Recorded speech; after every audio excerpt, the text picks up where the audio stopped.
Glória a Deus. Quantos aqui gostam do livro de Apocalipse? Todo mundo gosta do livro de Apocalipse, né? Você vê como eu me arrisquei a falar sobre esse assunto. Mas muitas pessoas têm pavor de falar sobre Apocalipse, né? Porque acreditam que é uma mensagem pesada demais, que é onde existe um peso espiritual, o julgamento divino e tudo aquilo. Mas a verdade é que não é bem assim, né? As pessoas usam muitas vezes de escatologia, da escatologia, para criar uma narrativa escapista, né? De que, quem gosta de teologia, quem gosta de escatologia, quem fala a respeito dos fins do tempo, está simplesmente não querendo mais viver. Não, pelo contrário, nós entendemos a urgência do Evangelho, por conta da escatologia, por conta daquilo que o livro de Apocalipse aponta. E é nesse lugar que nós estamos hoje. Billy Graham uma vez disse que a Bíblia é mais atual do que o jornal de amanhã. E enquanto nós estivermos entrando nesse assunto sobre as 7 igrejas, você vai olhar e vai falar: é exatamente isso que nós vivemos nos dias de hoje. Parece tão atual, algo que foi escrito há mais de 2000 anos atrás. Pensa que o livro de Apocalipse foi escrito por volta do ano de 95 depois de Cristo. Nós estamos falando de mais de 2000 anos atrás. Um livro que foi escrito quando todos os outros apóstolos já tinham morrido e só havia um vivo, que era o apóstolo João, aquele que se dizia o querido, o amado, né? Isso não foi porque Deus revelou a ele, mas como ele se sentia amado, como ele se sentia querido, como ele se sentia privilegiado. A verdade é que João também já estava em idade avançada. Pensa que esse livro foi escrito em 95 depois de Cristo, e o apóstolo João morre em 99 depois de Cristo, ou seja, 4 anos depois de escrever esse livro, ele também morre, e é o único apóstolo que morreu de causa natural, que não foi martirizado, que não foi apedrejado, que não morreu tragicamente, cruelmente, morreu de causa natural, foi o apóstolo João. E quando ele tem a revelação do livro de Apocalipse, ele está lá, exilado na ilha de Patmos, que era um presídio, um lugar árido, por conta da perseguição de um imperador, que odiava ferozmente os cristãos da época. E esse imperador chamava Domiciano. E esse cara era um endemoniado, e ele estava como líder então do Império Romano da época. E ele odiava os cristãos por um motivo, talvez o principal ou o único motivo, que eu vou explicar para vocês o tamanho ódio que esse homem sentia dos cristãos. E consequentemente João, que era o principal líder, então a principal celebridade cristã da época, não é verdade? Então, quem aqui lembra de César Augusto? César Augusto foi aquele que fez o decreto do censo, que mandou o povo voltar para Jerusalém para que houvesse aquela contagem. César Augusto foi esse homem, um imperador da época, e estabeleceu algumas coisas, e entre elas, deixa eu formular isso aqui para que você entenda. Ele foi o primeiro imperador romano a passar por um processo chamado de divinização. O que isso quer dizer? Ele trouxe para o Império Romano da época a ideia de que o imperador era um ser divino e precisava ser adorado como um Deus. E ele traz essa visão, e a sua divinização aconteceu em um processo chamado apoteose, onde todos os imperadores da época eram adorados como um Deus. Então pensa uma coisa: quem aqui é cristão de verdade? Você é cristão de verdade? Você se dobra a outros deuses? Sim ou não? Só que não existe decreto para o dia de hoje. Não existe um decreto que diga para você se prostrar diante de outros deuses, como existia na época de Domiciano, então na época do profeta Daniel. Não existia, hoje não existe isso, mas naquela época existia. Então por que a ira de Domiciano contra especialmente João, que era o principal nome do cristianismo? Era porque um crente de verdade, alguém que conheceu a Jesus verdadeiramente, jamais vai se prostrar a qualquer outro Deus que não seja Jesus Cristo. Amém? Vocês estão comigo? Então o que aconteceu? Por não se prostrar, Domiciano ficou revoltado e decidiu punir severamente a João, deixando ele preso na ilha de Patmos, né?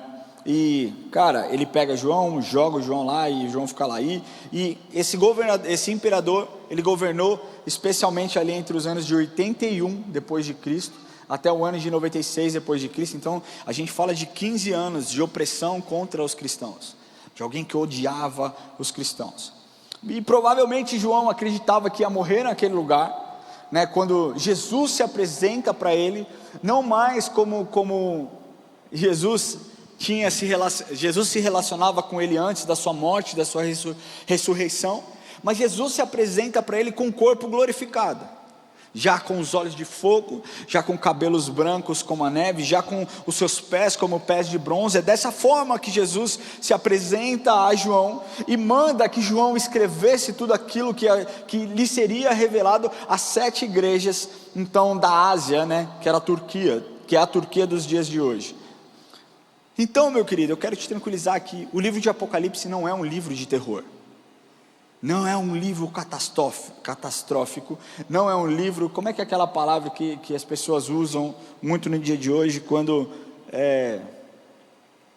não é uma teoria conspiratória, sabe? Ele é um livro que tem que nos trazer paz, porque Jesus é apresentado como o Rei dos Reis, como o Senhor dos Senhores, e como vencedor que estabelecerá sobre toda a terra o seu propósito. É nesse contexto que nós vamos entrar e que você vai ser ministrado em nome de Jesus, amém? Misericórdia. Assustei, vocês estão com medo do livro de Apocalipse? Não? Vocês estão bem? Vamos continuar aqui então. A cada uma dessas 7 igrejas que nós vamos estudar ao longo das próximas semanas, nós aprendemos lições importantíssimas. Nós precisamos tirar lições importantíssimas. Aliás, por toda a Bíblia, nós sempre temos que olhar para dentro dela como algo, um olhar de, cara, eu preciso aprender mais, eu preciso me aprofundar mais, eu preciso entender um pouquinho mais, eu preciso buscar mais, e é dessa forma. Mas a primeira carta escrita é destinada à igreja de Éfeso. E a cidade de Éfeso era a segunda cidade mais importante de todo o reino. Ela, como todas as outras 6 igrejas, 6 cidades onde estão as igrejas, se encontravam o que é hoje a Turquia. É nesse lugar. Ela era cosmopolita, com pessoas de todo o império, por onde passava uma rota importantíssima de comércio.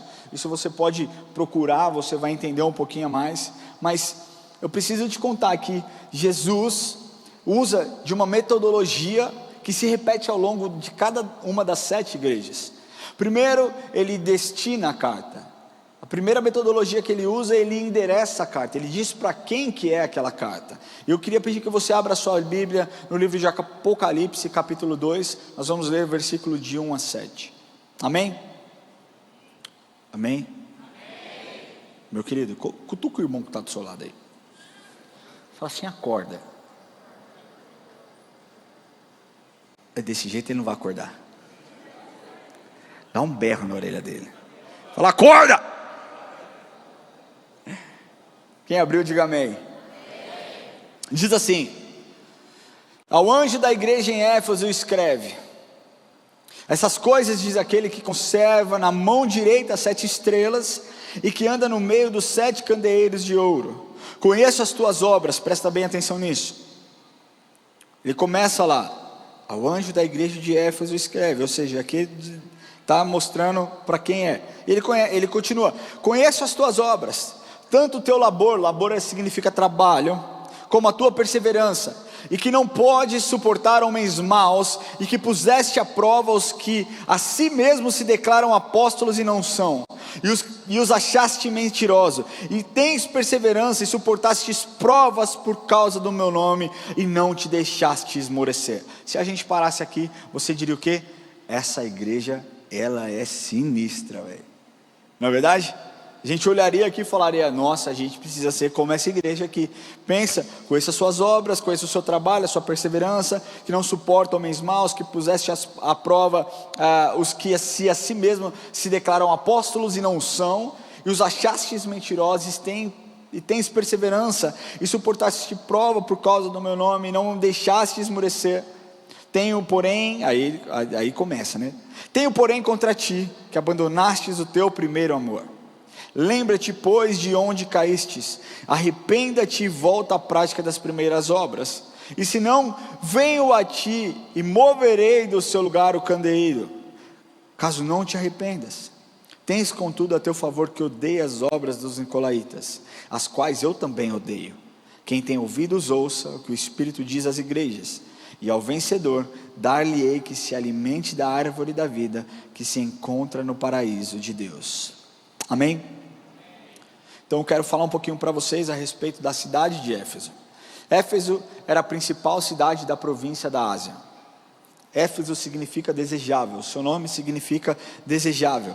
Era tanto um centro comercial, como um centro religioso de toda aquela região. Ela influenciava tanto o leste quanto o oeste, tanto a Europa quanto a Ásia. Olha a influência que essa igreja tinha naquele momento. Ela influenciava todos, em todos os lugares, mas era também um centro de adoração pagã. Haviam 14 templos dedicados a diferentes deuses. 2 deles dedicados à adoração ao imperador. O primeiro a César Augusto, que nós falamos, né? O primeiro imperador que foi deificado, que se tornou um deus na cabeça deles, né? E o segundo, no lugar mais alto, que era o templo de Domiciano, que era o imperador que estava no poder naquele momento. E quando as pessoas iam entrar em Ágora, que era um mercado onde se comprava e vendiam, haviam recipientes e especiarias de incenso, que as pessoas pegavam e lançavam em seguida numa pira para adorar Domiciano. Eu quero que vocês lembrem disso aqui que eu estou lendo. As pessoas entravam em Ágora, haviam recipientes ali com especiarias de incenso, e eles pegavam e lançavam em uma pira para adorar a Domiciano. Contudo, a principal adoração daquela cidade não era para Domiciano, não era para César Augusto, mas era para Artemis, ou então a deusa Diana. Quem aqui já ouviu falar da deusa Diana? Sim ou não? É aquela deusa que tem um monte de seios, sabe? Tem vários seios assim, e ela era conhecida como a deusa da fertilidade, né? E nesse templo de Diana, naquela época, ele era considerado uma das 7 maravilhas do mundo antigo, sendo o maior templo grego já construído. Ele tinha 137 metros de comprimento por 68 metros de largura, e havia mais de 100 colunas com mais de 18 metros de altura. 36 dessas 100 colunas foram esculpidas manualmente.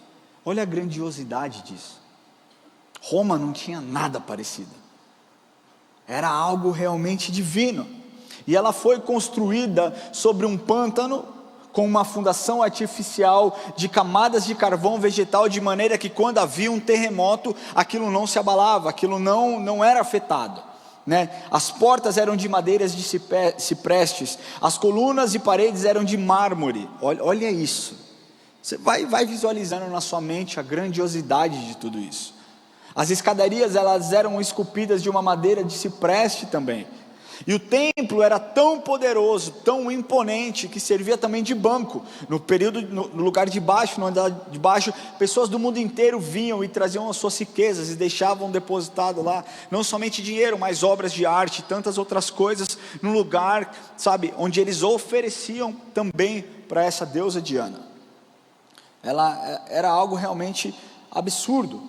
E atrás de uma cortina de púrpura havia uma estátua gigantesca dessa deusa Artemis, ou então a deusa Diana, que era a deusa da fertilidade. Éfeso era a maior cidade da Ásia, com cerca de aproximadamente 225 mil habitantes, e tinha um porto gigantesco. A adoração a Diana, olha o peso disso. Era tão pesado que envolvia orgia, envolvia procissões onde pessoas levavam estátuas, miniaturas de estátuas da deusa Diana e lançavam ao mar para que ela recuperasse a sua virgindade. E a parada é tão diabólica que os homens se castravam a si próprios para se tornarem sacerdotes, e pegavam os seus órgãos e jogavam ao mar também. Era dentro desse contexto que a cidade e os crentes de Éfeso viviam, algo realmente demoníaco, algo diabólico. E nós, obviamente, nós não temos esse nível de adoração, mas nós temos tantos outros pecados que permeiam o nosso país e o nosso mundo, que eu falo para você que talvez nós não estejamos tão distante dos crentes da igreja de Éfeso. Só que tudo o que nós precisamos entender, aquilo que a igreja de Éfeso fez, nós precisamos agir como eles agiram em muitos dos casos, mas nós também precisamos estar atentos, porque nós não fomos chamados para nos amoldar à cultura dos dias de hoje. Nós fomos chamados para ser resistência. Você foi chamado para fazer a diferença. Você foi chamado para transformar a cultura e não deixar com que a cultura te transforme. E o que nós temos visto hoje dentro da igreja é cada vez mais padrões mundanos, falta de moral, falta de ética, falta de espiritualidade, tomando conta dos altares ao redor do mundo inteiro. Nós não temos uma deusa Diana, mas nós adoramos a políticos, nós adoramos a artistas, nós adoramos a esportistas, nós adoramos a pastores. Preste atenção onde os seus olhos estão. Talvez você não cultue Diana, a deusa Diana, mas talvez você esteja cultuando deuses que o seu próprio coração tem levantado ao longo da sua vida. Então preste atenção, preste muita atenção nisso. Mas depois Jesus apresentar a igreja destinatária, Jesus se apresenta como um conselheiro, e ele diz: essas coisas diz aquele que conserva na mão direita as 7 estrelas, e que anda no meio dos 7 candeeiros de ouro. As 7 estrelas falam dos anjos da igreja. Apocalipse 1:20 diz assim: quanto ao mistério das 7 estrelas que vistes na mão direita, e aos 7 candeeiros de ouro, as 7 estrelas são os anjos das 7 igrejas, e os 7 candeeiros são as 7 igrejas. Agora, esse anjo que diz aqui, não são os anjos que nós pensamos que são, porque muito provavelmente eles estavam ali, ele estava se referindo ali aos mensageiros, aos pastores que lideravam as igrejas, no caso o líder espiritual da igreja de Éfeso, da cidade de Éfeso. O que Jesus está dizendo é que ele conserva os pastores em sua mão direita. E você sabe o que significa a mão direita do Senhor? Quem aqui sabe? Quem falou aí? Quem falou força? Pode. Daniel, você não pode, cara, você é pastor. Eu queria ver o que a galera falaria aqui. Obrigado, você acabou de estragar. Vamos orar, vamos encerrar? Brincadeira, Dani, amo você. Mas é isso, a mão direita é a mão da força. Mas ele também diz que anda no meio das igrejas. E aqui Jesus deixa claro uma coisa: que eles não estavam sozinhos dentro daquele ambiente hostil de tanta perseguição. Quantos aqui têm se sentido sozinhos nesses últimos dias? Pode levantar a mão, seja vulnerável. Sabe que Jesus gosta de vulnerabilidade, não é verdade? Sim ou não? Quantos aqui estão se sentindo sozinhos? Estão sentindo que estão orando e as coisas não andam, não progridem. Parece que você vive num deserto, que a escassez chegou e você vai viver 7 anos de seca na sua vida. É você? Eu quero te falar uma coisa, que Jesus não está inerente. Jesus continua trabalhando a seu favor. Eu quero te falar: espere, persevere, continue, porque uma das qualidades da igreja de Éfeso, conforme nós lemos aqui no livro de Apocalipse capítulo 2, era que era uma igreja perseverante. Então persevere, a perseverança é o combustível dos vencedores. Persevere, vai dar certo. E aí em seguida, ele traz os elogios para a igreja, as coisas boas a respeito da igreja. E ele começa fazendo uma observação que ele faz para todas as igrejas, e nós vamos ver ao longo dessa semana que é a mesma observação. É como ele começa, ele diz: eu conheço as tuas obras, Em todas as igrejas, quando nós lemos ao longo das semanas, você vai ver que ele começa dizendo: eu conheço as tuas obras. E aí ele diz, em seguida ele faz o elogio. E aqui eu quero deixar claro uma coisa para vocês, que nós não podemos esquecer nunca que Jesus nos conhece, mas Ele também conhece as nossas obras. Ele diz: conheça as suas obras, tanto o seu labor como a sua perseverança. E aqui fala muito para os dias de hoje, porque o que Jesus está dizendo para a igreja de Éfeso é que ela era uma igreja trabalhadora. Ela era uma igreja constituída por pessoas muito trabalhadoras. Esse labor, ele tem o significado de trabalhar até a exaustão. Quantos aqui trabalham mais de 10 horas por dia? Levanta a mão. Não fica acanhado. Talvez você nem receba hora extra. Não é verdade? Se você tem um cargo de confiança, você já está num patamar onde se recebe menos, trabalha mais, tem mais obrigações e mais trabalho. Quem aqui trabalha mais de 12 horas por dia? Você faz o que, guerreiro? Vixe, muita coisa. Você dorme à noite? Pouco? Cara, isso é raridade nos dias de hoje. Eu comecei trabalhando com 13 anos. E dos 13 aos 16 anos, mais ou menos aos 17 anos, eu trabalhava carregando o alumínio. E era desse jeito. Eu ia para a escola, eu levava a minha marmitinha na minha mochila, às vezes vazava, azedava, ficava aquela nojeira. Andava do colégio módulo ali na Lapa, antes de ser convidado a me retirar. Eu sempre fui muito educado, e aí eles convidaram, eu aceitei, aí eu saí. Mas não é sobre isso que eu ia falar. E eu andava, eu ia dali acho que é Clélia ali, né? É Clélia? Na Lapa ali, né? Tito.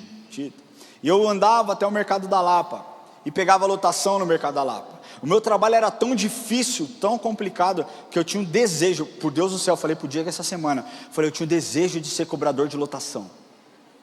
Eu tinha um sonho de ser cobrador de lotação, porque eles ficavam gritando lá: Caixa d'Água, Andorinha, Peri, Deputado Emílio Carlos, Bancários, Largo do Japonês, Parada Pinta, Andorinha, Hospital Cachoeirinha. Eu decorei, eu falei: cara, eu vou voar. E eu sabia todas as falas. Pessoal, vamos dar um passo para trás aí, por favor, vamos apertar um pouquinho. Pessoal, vamos adiantar o passe. Pessoal, precisa descer porque tem fiscalização. Eu pegava às vezes lotação clandestina. Minha mãe queria me matar, mas eu precisava chegar, né?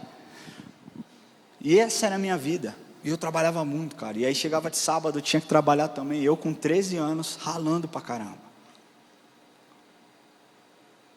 E eu, com certeza, estive à frente de muitos amigos meus. Mas essa não é uma realidade para os jovens de hoje.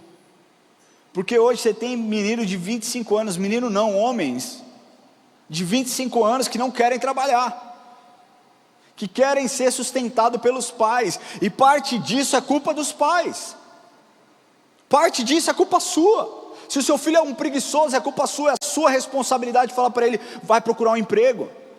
Outro dia eu estava vendo um vídeo de um pai todo orgulhoso, passando no drive-thru do Mac, porque o seu filho estava trabalhando no McDonald's. As pessoas talvez pensem: ah não, jamais faria o meu filho. É dignidade, trabalhar é dignidade. Mas aí não, meu filho não pode pegar um ônibus, meu filho não pode pegar um trem, meu filho não pode trabalhar, ele tem que se dedicar aos estudos. E aí você forma homens fracos. Por isso que as mulheres de hoje são muito mais fortes do que os homens de hoje. Calma lá, mulher. É hora dos homens. Você vai me atrapalhar, deixa eu exortar os homens aqui. Sabe? Cara, a gente precisa acordar para essa geração. A gente precisa despertar essa geração. O Lamartine recentemente trouxe um estudo que, eu não sei a porcentagem, mas é um número absurdo. Eles chamam de uma geração que não quer nem trabalhar, nem estudar. Fica jogando Fortnite até 3 horas da manhã. Fica jogando FIFA. Ai não, quero fazer o meu primeiro milhão até os 30 anos. Vai dormir, meu querido, eu tenho 37 e não cheguei nem perto. Estou muito longe. Sabe? Pessoas trabalharam a vida inteira e nunca atingiram isso. Mão na massa, cara. vai tirar uma carteira de trabalho, vai trabalhar, vai ganhar experiência, vai ganhar vivência. Assim você vai se formar e você vai aprender a valorizar aqueles que trabalham, sabe, de forma mais dura. Nós precisamos criar a família. Deixa eu falar uma parada para vocês. A gente dá tudo muito fácil para os nossos filhos. E eu falo isso porque eu tenho o Enzo, que tem 11 anos. E tudo que ele me pede, o Enzo é um menino doce. E tudo que ele me pede eu tenho vontade de dar, sem esforço. Ele não precisa se esforçar.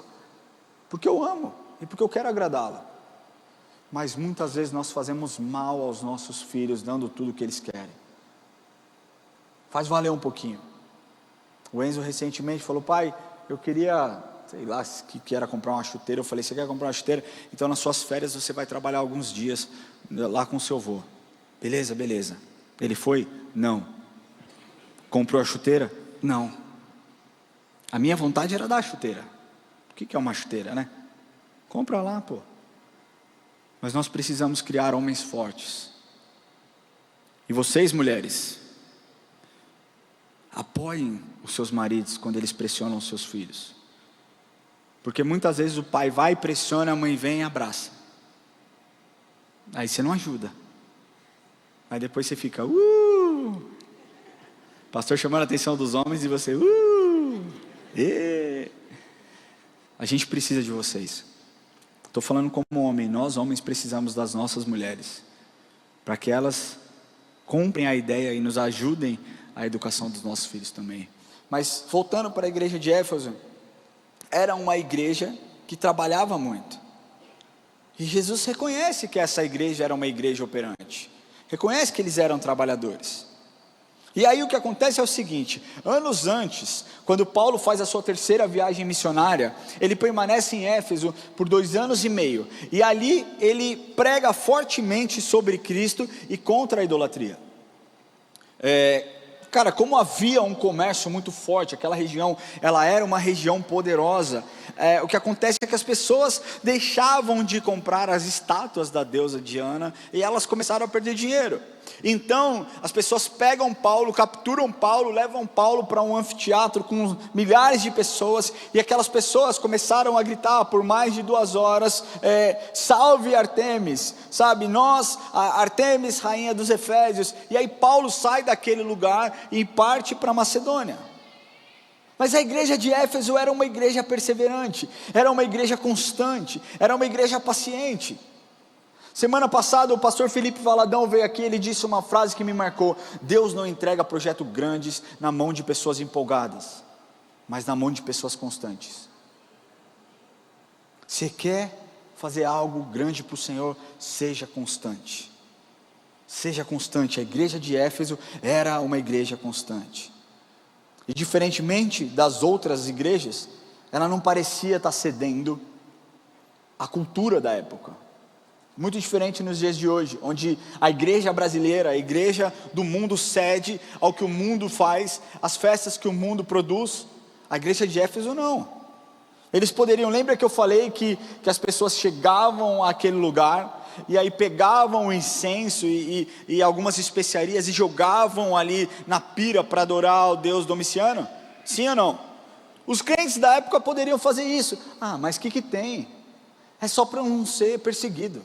Ninguém está vendo.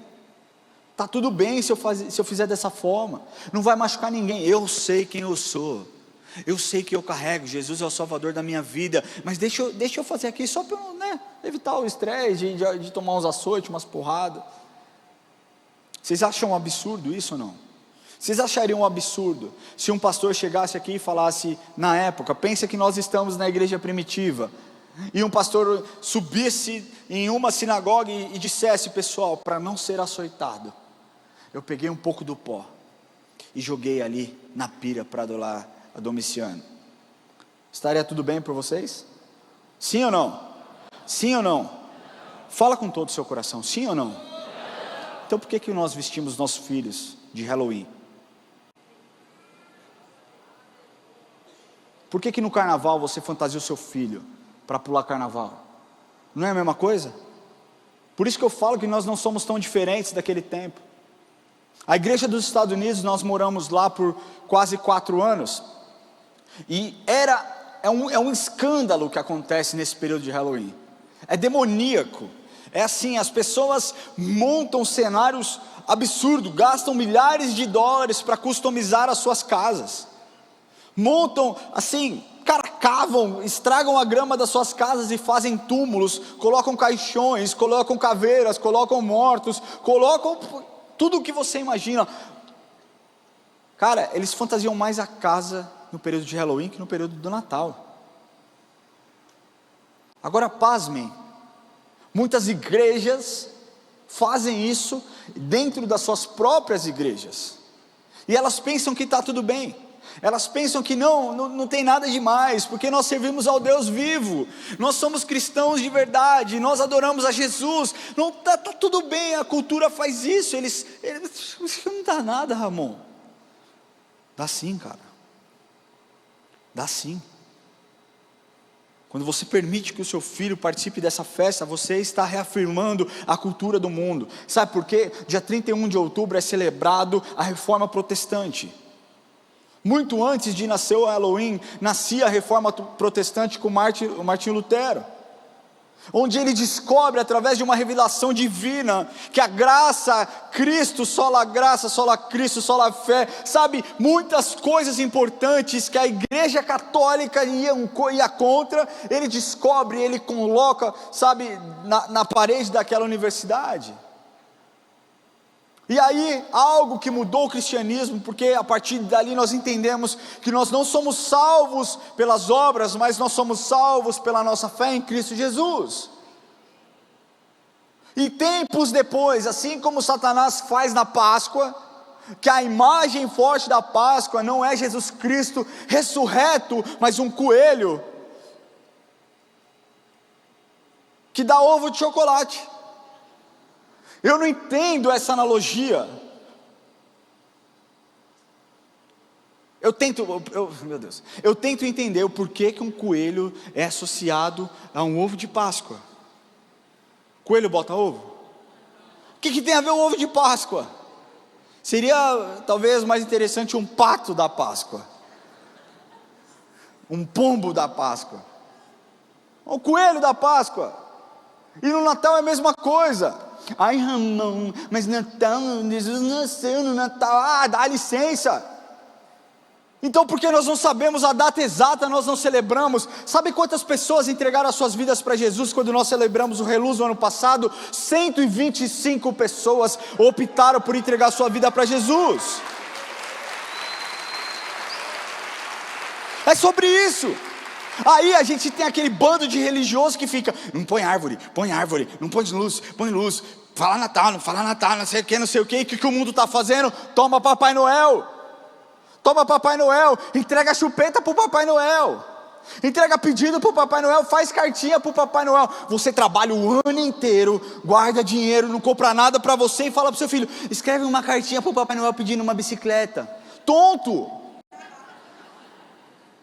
Você ralou, você abriu mão, e quem ganha o mérito é um velho de barba. Está de sacanagem, gente. A gente precisa acordar, a gente precisa colocar as coisas nos seus devidos lugares.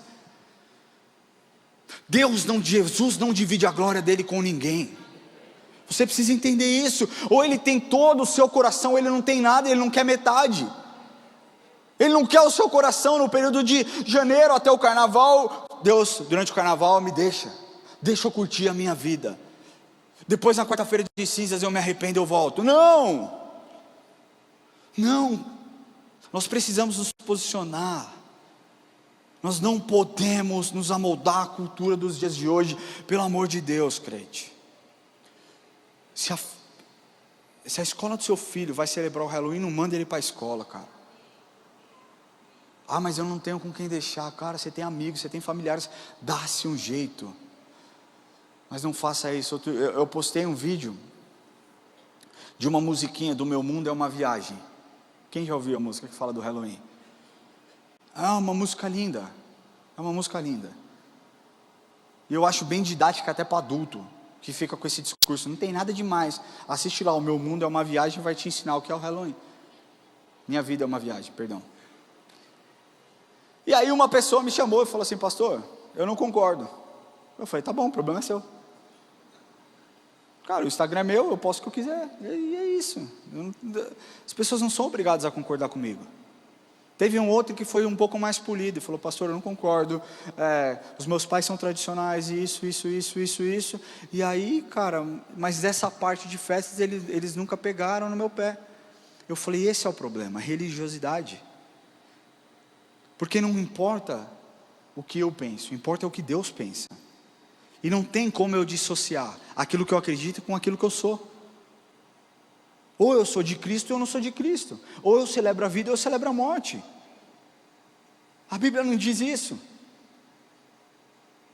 É simples assim. E é dessa forma que nós temos que viver. Nós temos que levar as coisas de Deus a sério. Eles não se comprometeram com o sistema. E nem nós devemos nos comprometer com o sistema. A igreja de Éfeso era uma igreja que se santificava. Ele diz assim: que não pode suportar homens maus, e que puseste à prova os que a si mesmos se declaram apóstolos e não são, e os achastes mentirosos. Hoje está cheio de falso apóstolo dentro das igrejas. Está cheio de gente mentirosa em cima dos púlpitos, pregando teologias furadas e fracas, só para exaltar o homem e encher auditório.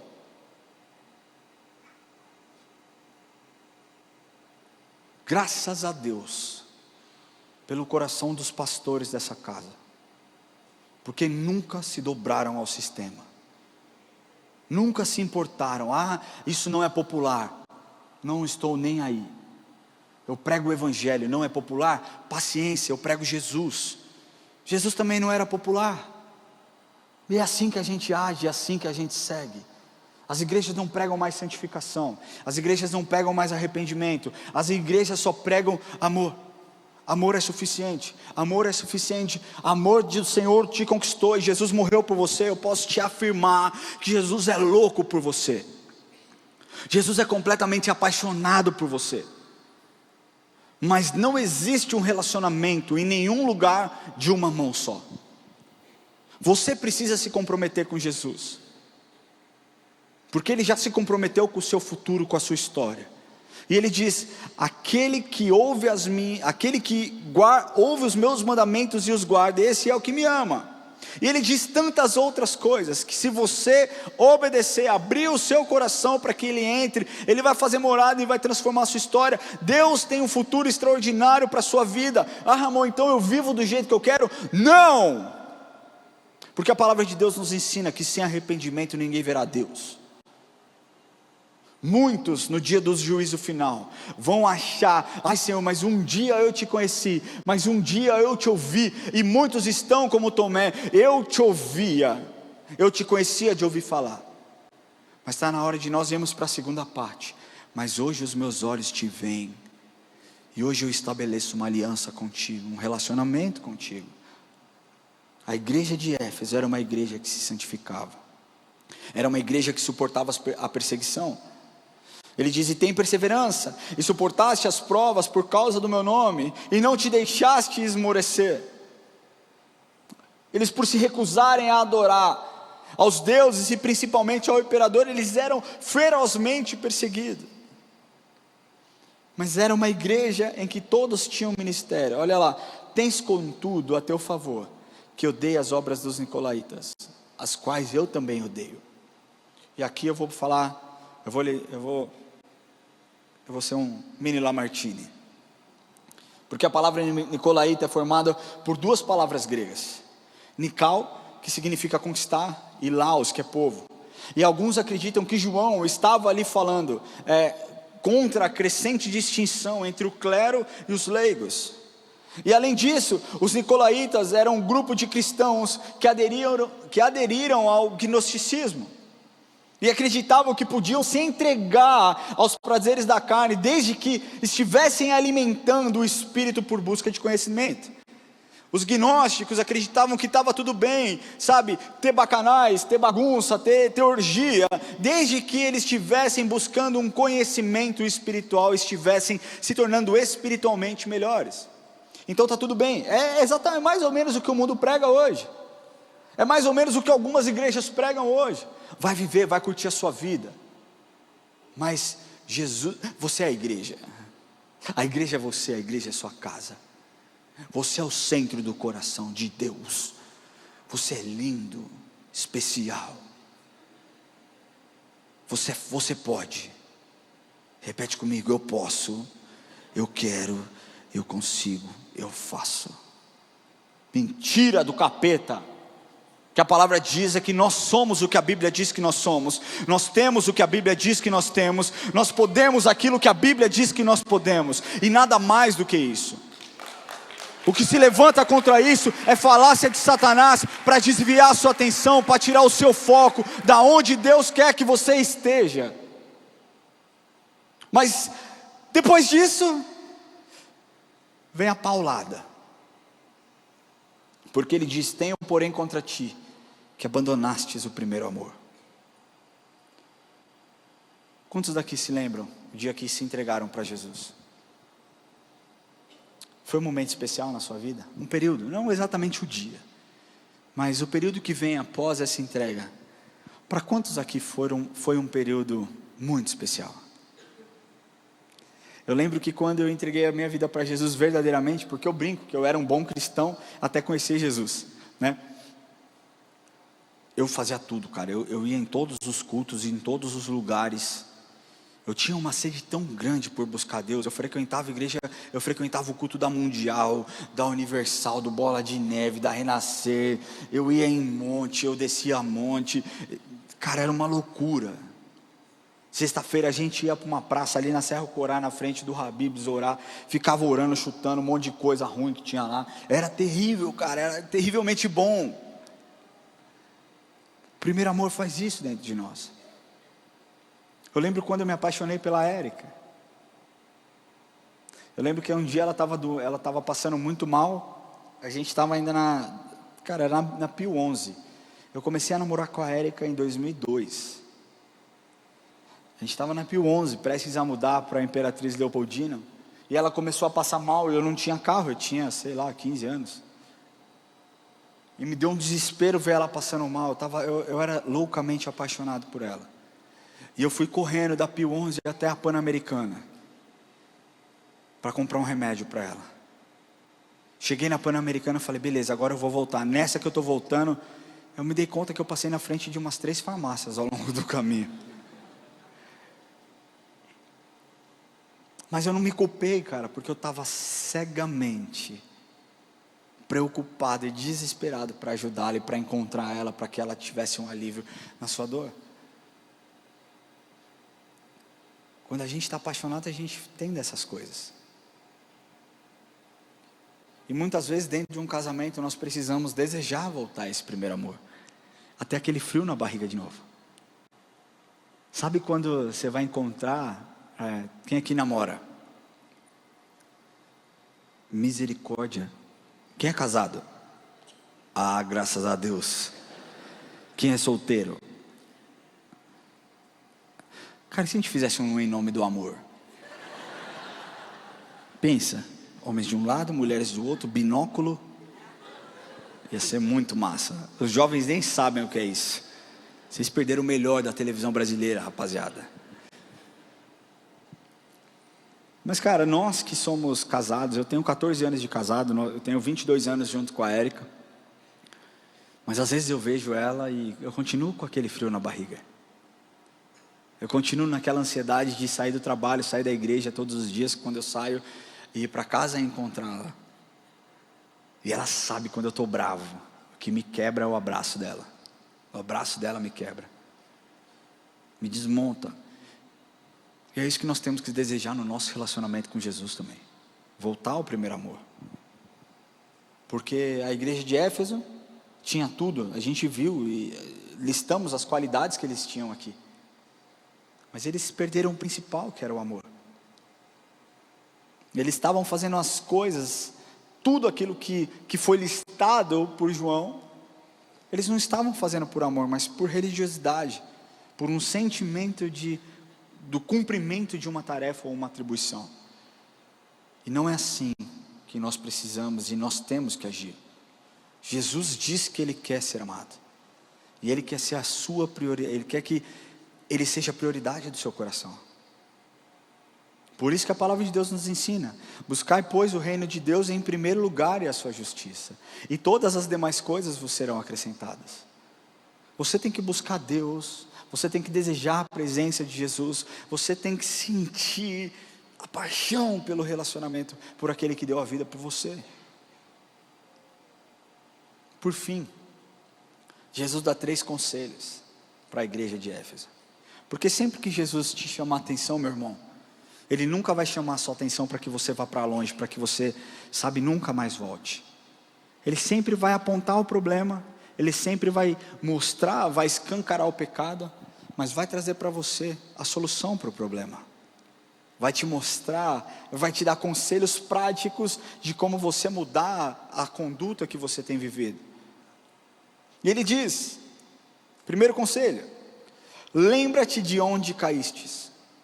Isso aqui fala sobre a consciência do pecado. Lembrar de onde nós caímos faz com que nós não queiramos cair novamente no mesmo erro. A não ser que para você está tudo bem viver em pecado. Eu estou falando aqui para pessoas que querem ser transformadas por Jesus. Ai, Ramon, mas é muito difícil. Ah, Ramon, pastor, mas você não sabe o que eu passo, você não sabe as minhas dificuldades. Eu de verdade não sei. E eu lamento muito, talvez, se você tenha tido uma história triste. Mas eu quero te falar que o seu passado não determina o seu futuro. Jesus morreu por você, para que o seu futuro fosse escrito na eternidade. O que você faz com essa informação é uma escolha sua. Por isso nós precisamos ter a consciência do quão fraco nós somos, para que nós não relativizemos e achemos que está tudo certo, viver uma vida em pecado. Não, Deus quer que você busque a santidade. Deus quer que você busque essa separação do pecado. Deus quer que você entregue o seu coração por completo. E eu quero te falar que eu conheço pessoas que frequentam essa casa, que há 14 anos usavam crack. Crack. Quantos anos, Fábio? Quanto? Fala mais alto, irmão. Vem cá.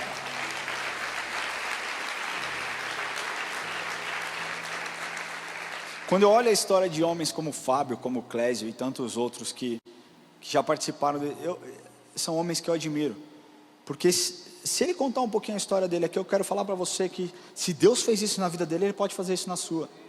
Seja lá pornografia, qualquer tipo de adição, mentira, fofoca, Deus é um Deus que restaura. Escuta. Na paz, boa noite. Eu fui um adicto por 20 anos, dos 14 aos 34. Estou liberto, graças a Deus, há 17 anos.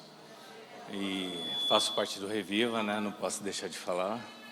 E convido a todos para quinta-feira, nosso aniversário. Vai ser às 8 horas, o pastor Lamartine vai ministrar. E é isso. Eu vivi, né? Eu voltei a reviver. Graças a Deus. Não foi fácil, não. Luto até hoje por algumas dificuldades que eu ainda tenho, né? Porque sou humano, então tenho compulsão por comida e outras coisas. Mas para a glória do Senhor, há 17 anos eu estou liberto. Amém?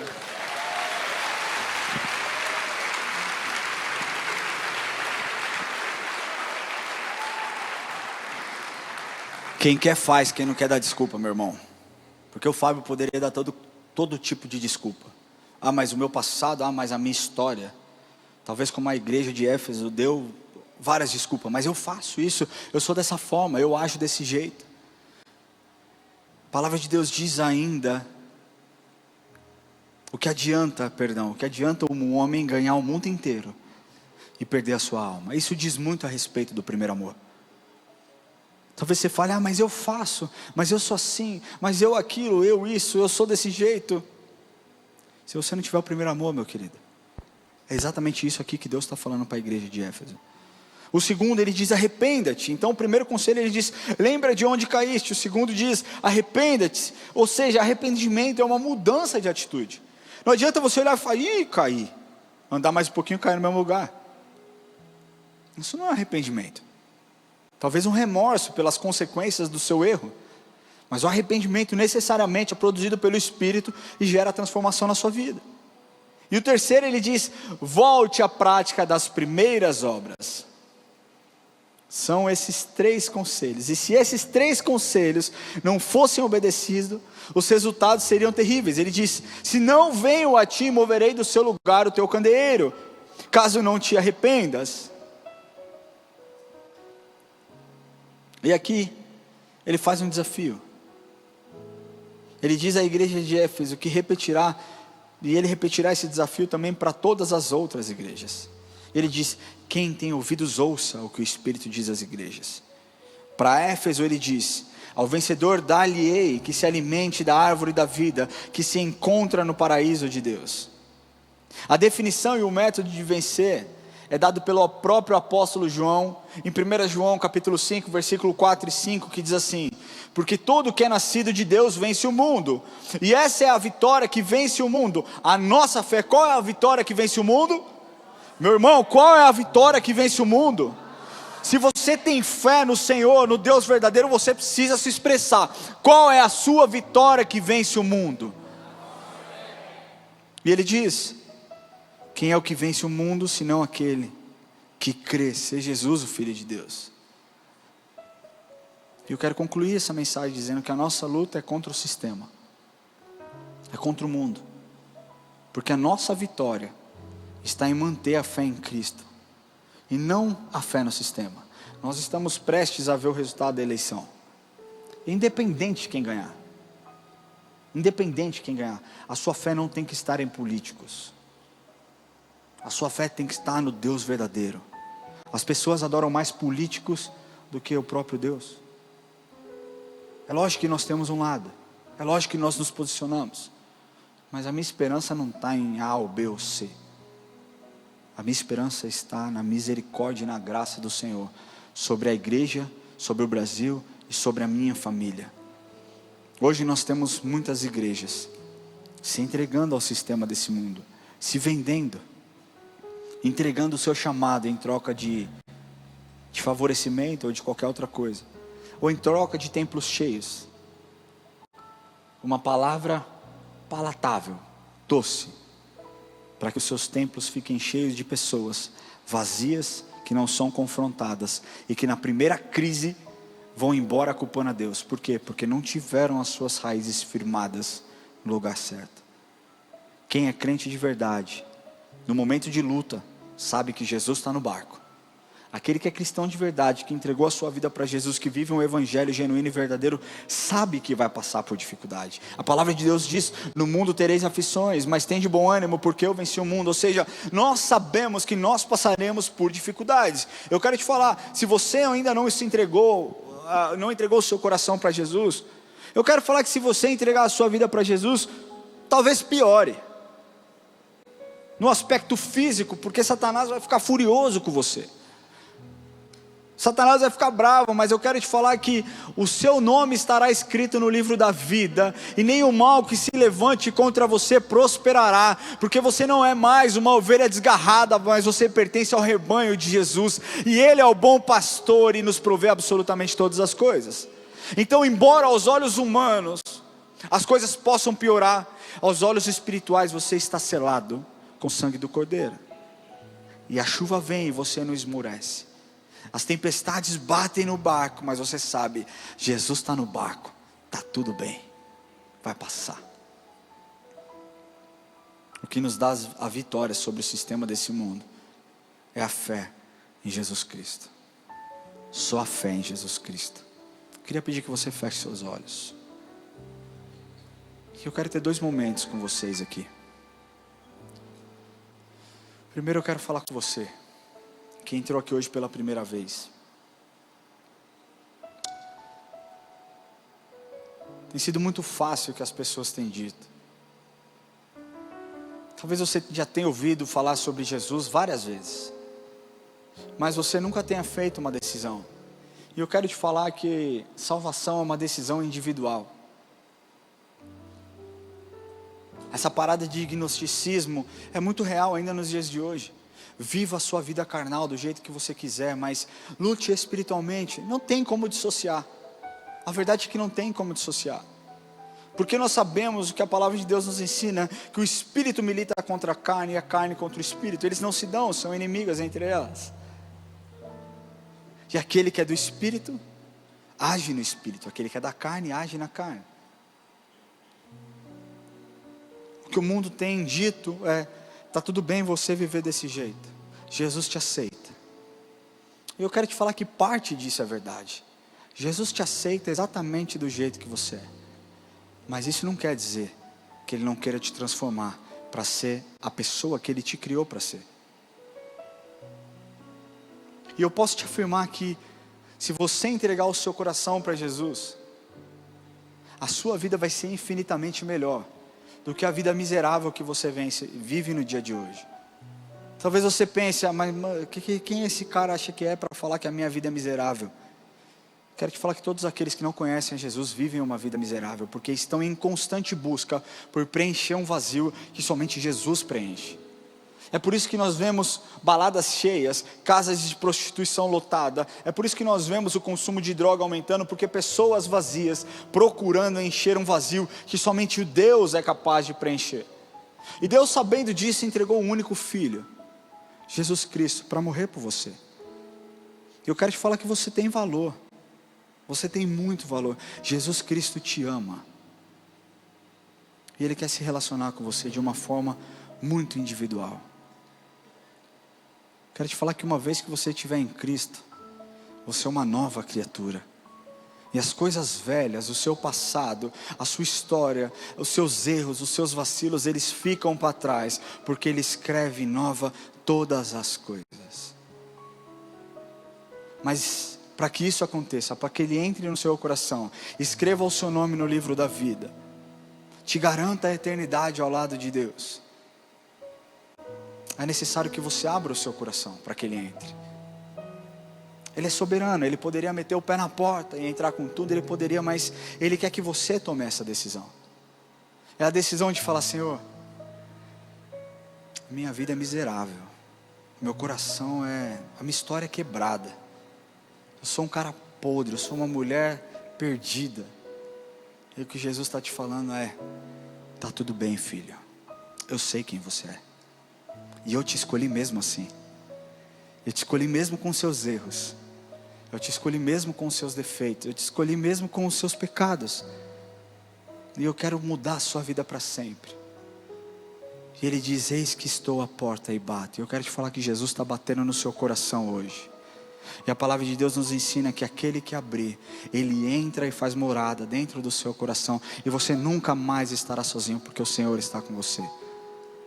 Se você deseja entregar o seu coração para Jesus, eu quero pedir que você levante a sua mão onde você estiver e nós vamos orar. Não deixe para amanhã aquilo que você pode fazer hoje.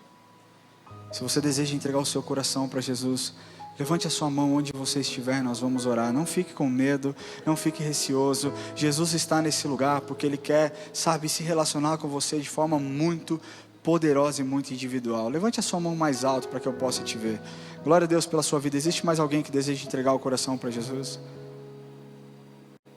Eu não estou vendo, mas eu quero pedir que você, glória a Deus pela sua vida. Queria pedir que você levante a sua, levante do seu lugar, perdão, se você puder ficar em pé. Glória a Deus, glória a Deus, glória a Deus. É isso aí, é isso mesmo. Existe mais alguém aqui que deseja entregar o coração para Jesus? Eu quero pedir que você saia do seu lugar e que você venha aqui à frente. Por favor, não tenha medo. A gente não vai morder, a gente só quer orar por você. A gente quer orar por você. E semana passada eu fiz um apelo, que eu queria repetir esse apelo no dia de hoje. Talvez você no passado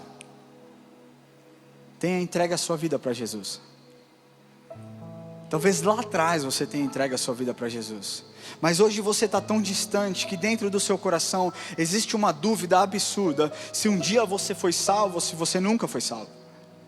Talvez você esteja tão distante dos caminhos do Senhor. Isso aqui não é recado dado para ninguém não, viu? Porque semana passada eu fiz esse mesmo apelo. Mas talvez você esteja tão distante que você não saiba mais o que você deve ou não deve fazer, se você um dia foi cristão ou nunca foi um cristão de verdade. Se você tem dúvida e deseja reafirmar essa sua decisão no dia de hoje, eu quero pedir que você também saia do seu lugar e venha aqui à frente e nós vamos orar. Se você tem dúvida se um dia a sua oração realmente tocou o coração do Senhor e Ele entrou na sua vida, se você não tem certeza que um dia você foi salvo e se entregou verdadeiramente, saia do seu lugar e venha aqui à frente, porque Deus vai escrever uma nova história na sua vida.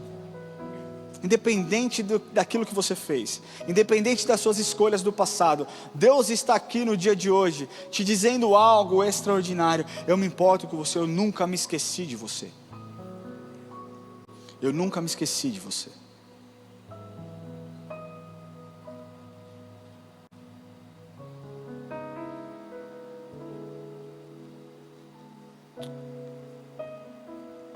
Cara, eu acredito que existem mais pessoas aqui. Eu tenho vontade de falar tantas coisas.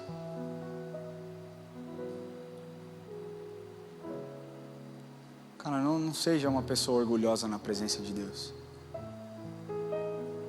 Talvez instituições tenham te machucado. Talvez igrejas tenham te machucado. Talvez pessoas tenham te machucado. Isso faz com que você talvez nem queira mais. Mas eu não estou te convidando aqui para ser um membro da IA.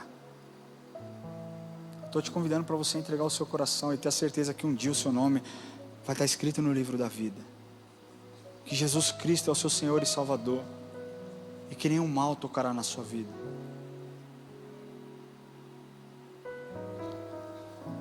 Quero orar com você. Coloque a mão no seu coração. E repete comigo essa oração. Diga assim: Senhor Jesus, hoje eu entrego o meu coração em tuas mãos. Eu peço perdão pelos meus pecados. E eu peço, Jesus, que o Senhor escreva o meu nome no livro da vida. Me ajuda, Senhor, nas minhas lutas, nas minhas fraquezas, nos meus vacilos.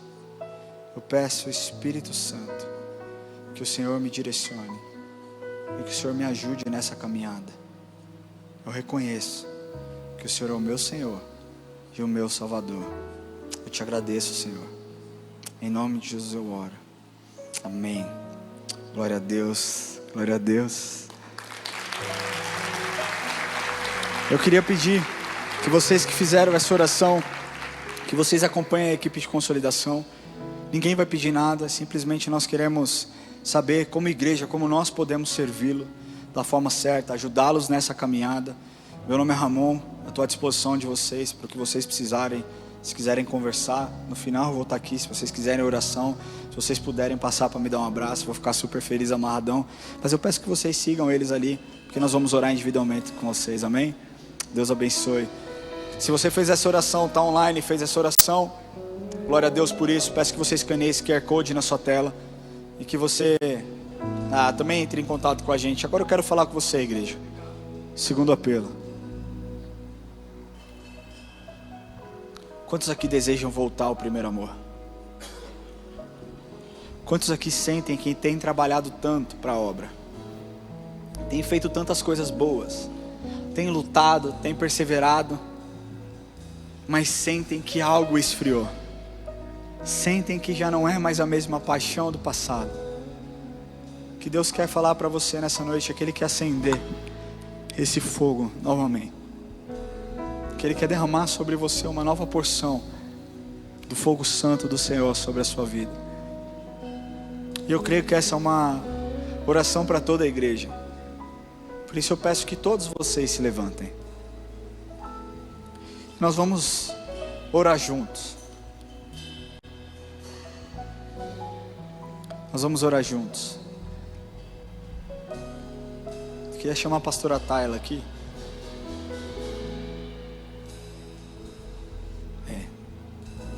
Vem, pastora. Eu queria pedir para a pastora Tayla conduzir esse momento de oração. E eu peço que você se quebrante na presença do Senhor agora. Porque no fim nós estamos aqui como mensageiro. A decisão no fim é sua. sobre como fazer, quando fazer, do jeito que você precisa fazer. Você conhece a sua intimidade com o Senhor, você sabe o quanto você tem buscado, se é pouco, se é muito, se pode melhorar. Eu sou do tipo de pessoa que, embora busque muito, eu sempre acho que eu posso melhorar, eu sempre acho que eu posso buscar um pouquinho mais, eu sempre acho que eu posso ter um relacionamento mais íntimo, eu não fico, como é que é a palavra? Satisfazendo com aquilo que eu tenho. Eu sempre quero mais, porque eu sei que o Senhor sempre tem mais na minha vida. Então, enquanto a pastora Tayla estiver orando, que você no seu lugar também ore.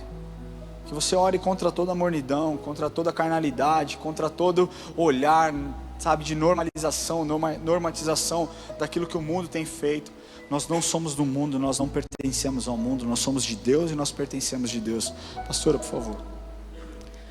Deus Todo-Poderoso, diante da Tua presença, Senhor, nós estamos.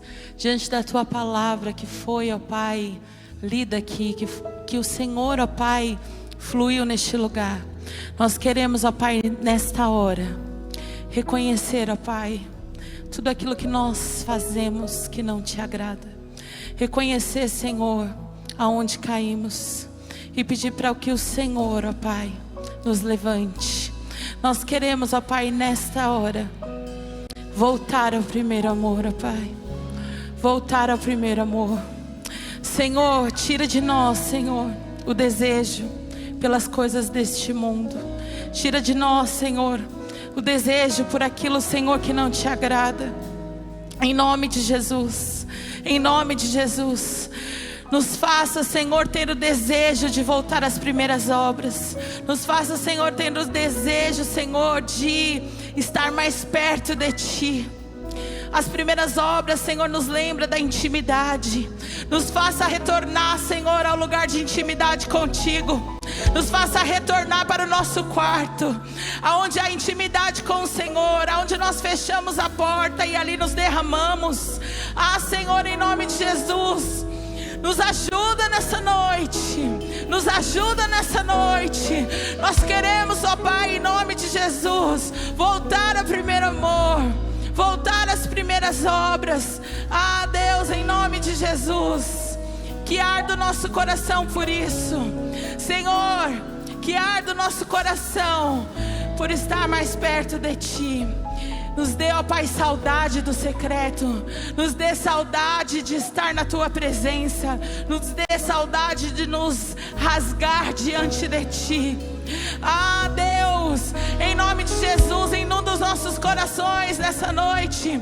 Inunda os nossos corações nessa noite com saudade, Senhor, de Ti. Em nome de Jesus. E que nós possamos, ó Pai, trazer a consciência de que se nós estamos fazendo algo, Senhor, que está nos tirando de perto de Ti, ó Pai, que nós possamos trazer a consciência de que nós precisamos voltar. Que nós precisamos voltar. Nos ensina, Senhor, o caminho de volta. Como um Pai nessa noite, o Senhor quer nos ensinar o caminho de volta. Em nome de Jesus, que haja clareza agora nos Teus olhos. Que haja clareza agora nos Teus olhos, para que você veja, para que você enxergue o caminho de volta. Em nome de Jesus. Em nome de Jesus, que haja clareza nos Teus olhos. Que haja clareza nos Teus olhos e que você enxergue no nome de Jesus o caminho de volta. Porque o Senhor te chama, o Senhor te quer, o Senhor deseja que você volte. E você pode dizer, mas eu estou aqui na igreja todos os dias. Mas eu trabalho aqui na igreja, não é sobre isso. É sobre o relacionamento, é sobre estar perto, é sobre estar mais próximo, é sobre o profundo, é sobre intimidade. Então que haja clareza no teu olhar nessa noite. Veja e volte hoje, em nome de Jesus. Em nome de Jesus, você pode abrir a tua boca e dizer: Pai, eu quero voltar. Me dá clareza, Senhor, nessa noite. Me dá clareza, Senhor. Nós queremos voltar ao primeiro amor.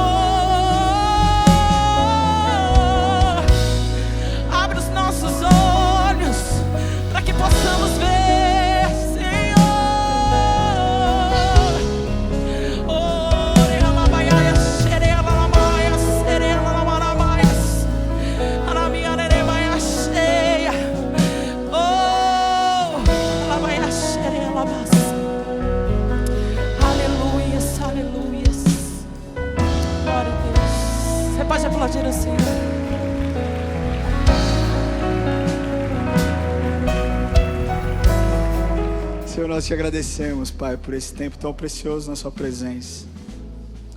Deus, nos volte, Senhor, nos ajude a voltar a esse primeiro amor, Deus. Deus, nós não queremos nos contentar com a forma que nós temos vivido, mas nós clamamos para que o Teu Espírito Santo nos tome de uma forma tão poderosa, para que os nossos lábios professem a grandeza de quem o Senhor é, Deus. Nós pedimos, Deus, que nada cesse, sabe, que o nosso louvor não cesse, que a nossa oração não cesse, que nossos testemunhos não se acabem, mas que nós possamos nos apegar à sua poderosa mão, Deus. Nos leve, nos guie, Senhor, em águas para impactar outras vidas também. Nós declaramos, Deus, que nós recebemos essa mensagem. Nós saímos daqui, Deus, sedentos por algo a mais, por mais do Senhor. Mais, Senhor, nos leve de volta a esse primeiro amor, Pai. Te agradeço, Pai, por esse início dessa série que o Senhor deu essa manhã. O Senhor não faz coisas por acaso, Senhor.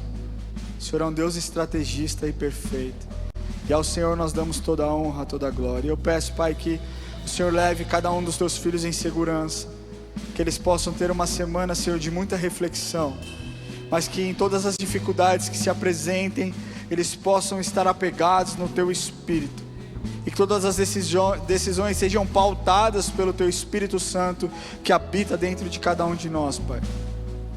Guarda, Senhor, os nossos familiares, guarda os nossos bens, guarde o nosso coração e a nossa mente. Nós te agradecemos e oramos, Pai nosso que estás no céu, santificado seja o Teu nome, venha a nós o Teu reino, seja feita a Tua vontade, assim na terra como no céu.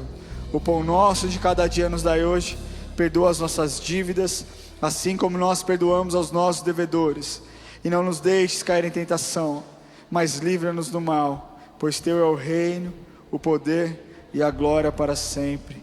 Amém. Que Deus te abençoe. Espero vê-los domingo que vem aqui no 18H. Deus abençoe e uma semana abençoada.